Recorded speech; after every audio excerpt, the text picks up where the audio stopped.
this weekend, one of the biggest games, I think, in the last, like, I don't know, I feel like every month there's like a really big game, but this is one of the biggest games of the year, the one and only Spider-Man 2. I took a personal picture of my own copy. Don't worry. Is he taking a dump? Honestly, it looks like he's hovering over the toilet about to drop a deuce.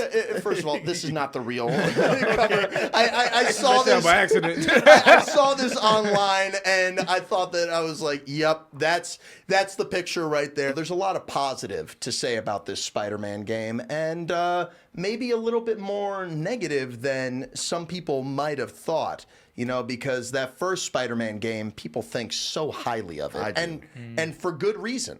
Yeah. It's a phenomenal game. It's accessible, and I think that this game echoes that. But there's some stuff about this that I think it could have used a little more time in the oven, honestly. And there's some ideas in it where it's like, why'd you do that? And I don't necessarily hate the ideas, but it just seems like there's an agenda that they have with this game, which we will eventually get into it. But let's take a look here at the trailer for Spider-Man 3. No worries, this is just Spider-Man 2. Or sorry, Spider-Man 2. I got all the Spider-Mans on the mind. Thank you. Yeah, Spider-Man 2 for the PS5 cinematic trailer that recently came out. Neither will I. This is my power. My responsibility. Ooh, that's so hype. I'm glad I got a PS5 and I can play this. Ooh, buddy. But yes, it happened. It finally came out. Spider-Man 2, Insomniac's Spider-Man 2 has been released. And how is it? Well, I broke it down in a couple little categories for you guys, and we'll see where we go from there. I mean, just to put it simply, shocker, excellent stuff. I mean, just talking about like the story, voice acting, script, it is very good across the board. All the Spider-Man stuff that I ever could have wanted as a kid, it's there. All the things that I could have dreamed of. And, you know, the symbiote suit is a big reason behind that. But all the things that they incorporate into here, I mean, it's more than I ever thought that I would get because, I mean, first of all, for one, Miles Morales, he's a new character. He hasn't been around for very long, and there's a lot of room to play with that. And I really think that they did a good job making this very digestible, but still paying attention to all the nitty-gritty that the fans would want in there.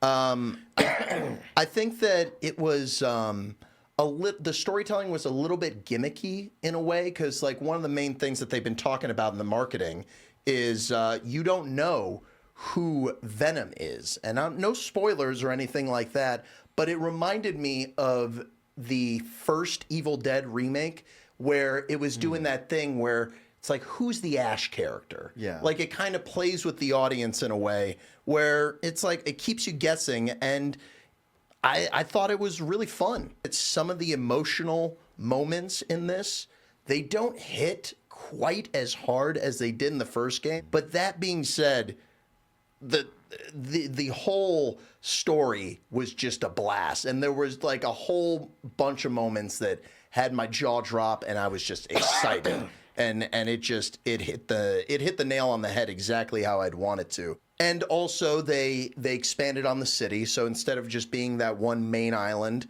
they added a whole other island, like all of New York City, and you get to see the suburbs a little bit. Oh, nice. Yeah, which has kind of become a thing I noticed in games this year. I mean, this is a bit of a deviation, but even the game High on Life this year just started right in the middle of a cul-de-sac. Like it's just like in the middle of the suburbs. And there's something about that in these games that, I don't know, I think it grounds it in a way where it makes it feel more believable. But here's the big question. Does it still have the exaggerated swagger of a black teen? Does it really make you feel like Spider-Man? Simple answer, hell yes.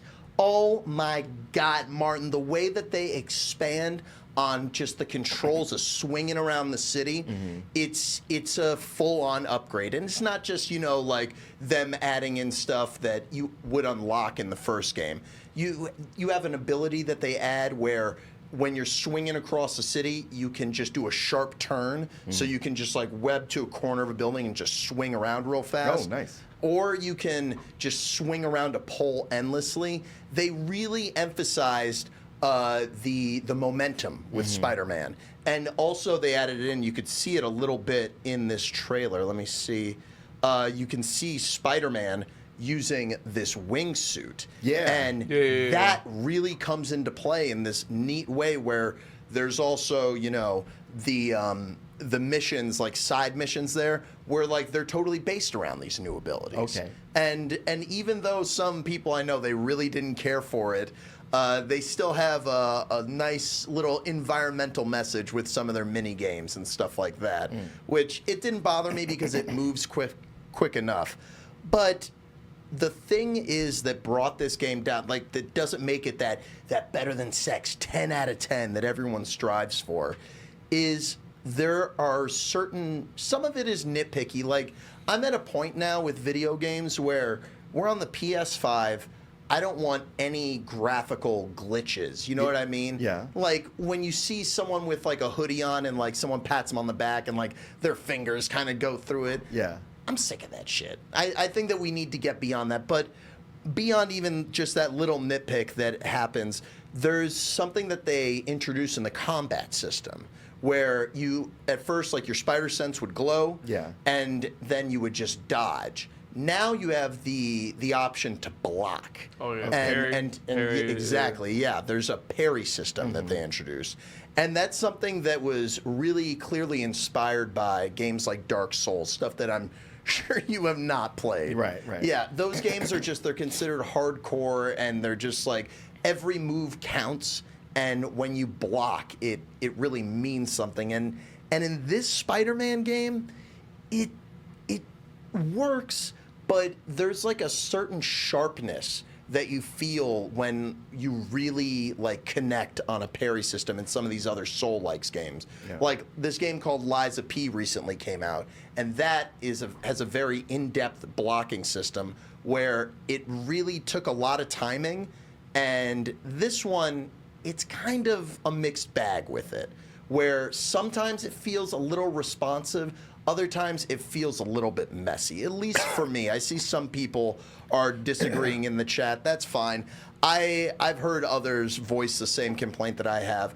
I think that the parry system works. It's good, but it's a little bit janky. I think that one of the things about this was, even though it's not as punishing as something like Dark Souls, there are times in the game where it's like the boss fight went almost a little bit far, where it's like, all right, in Dark Souls, you fight like 2 rounds with a boss. Oh, shit, this game, hell no. Yeah. You fight like 4 rounds. Oh, it's what? 4 rounds. Yeah, Oh, exactly. dang. But it's like a boxing match. Like it would really go on, and it was fun.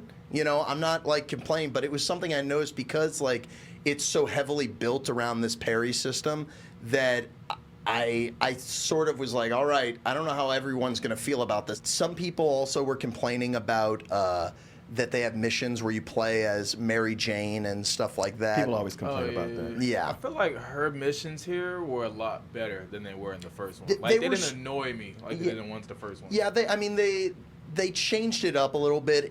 You feel less hopeless, I guess, or like in the first game she couldn't do much. No, all she did was Just sneak around. sneak Like, around, yeah, yeah. she Yeah. was just a stealthy person. That was Yeah. it. Well, even when we go to a Miles mission, it was just him sneaking around. Yeah. Yeah. Some of the stuff with Mary Jane and other stuff that I won't go into, it feels like they're setting up for spin-offs. At the end of the day, like that feeling of swinging around the city as Spider-Man, Yeah. it's incredible. Yeah. It's always one of the best things about the game. yeah, for Yeah. sure.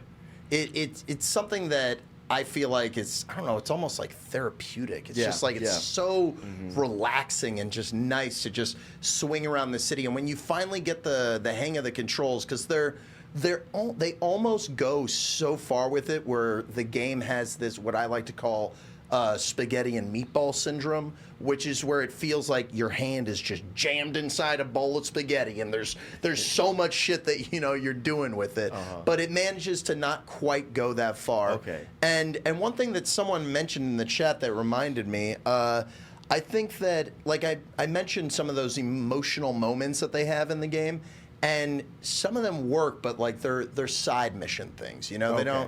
They don't really like focus on the main characters' things, but they're good. I Okay. think for the most part, Okay. they're good. But yeah, I would give it like a high full price, which is $85 if you want the deluxe digital edition, which is, it's daunting, but you're gonna get a lot out of it.